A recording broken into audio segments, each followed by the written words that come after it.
નક્કી છે કે ક્યાં જન્મો છે ન્યા જેને અગ્નિદાહ દેવાય, પણ દીકરીઓનું તો જન્મ સ્થાન નક્કી છે, પણ દીકરીઓના તો મહાન નક્કી નથી કે જન્મી ક્યાં ને અગ્નિદાહ ક્યાં દેવાવાનો છે.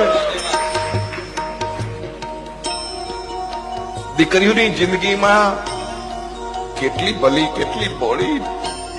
એનો બાપ એમ કે બેટા ઠેકાણું બહુ સારું છે, અને દીકરી આ પાડે અને કોઈ દી ન જોયા હોય, કદી ન ઓળખતી હોય એવા કુટુંબની માલિકો જેમ દૂધમાં સાકર બળે એમ બળી જાય અને સખત એક જ વિચાર કરે, મારા બાપની આબરૂ હાંચવાની છે, મારા બાપની ઇજ્જત હાંચવાની છે.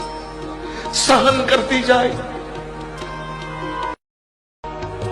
હું એટલા માટે તમને દીકરીને પ્યાર કરવાનું કહું છું,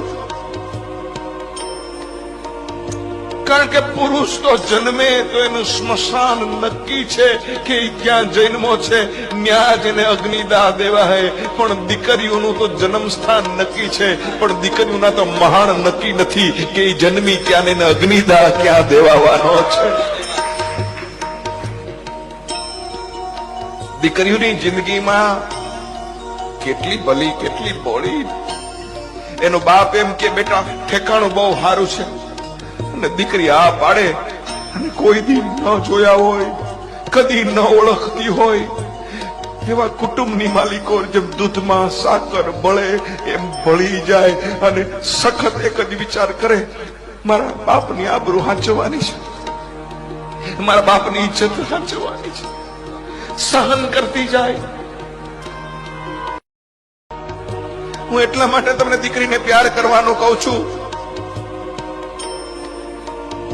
કારણ કે પુરુષ તો જન્મે તો એનું સ્મશાન નક્કી છે કે ક્યાં જન્મો છે ન્યા જેને અગ્નિદાહ દેવાય, પણ દીકરીઓનું તો જન્મ સ્થાન નક્કી છે, પણ દીકરીઓના તો મહાન નક્કી નથી કે જન્મી ક્યાં ને અગ્નિદાહ ક્યાં દેવાવાનો છે. દીકરીઓની જિંદગીમાં કેટલી ભલી કેટલી ભોળી.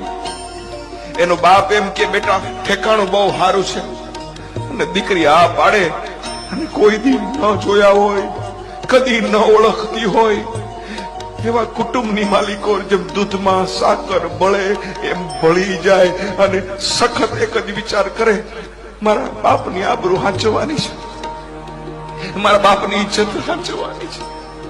સહન કરતી જાય.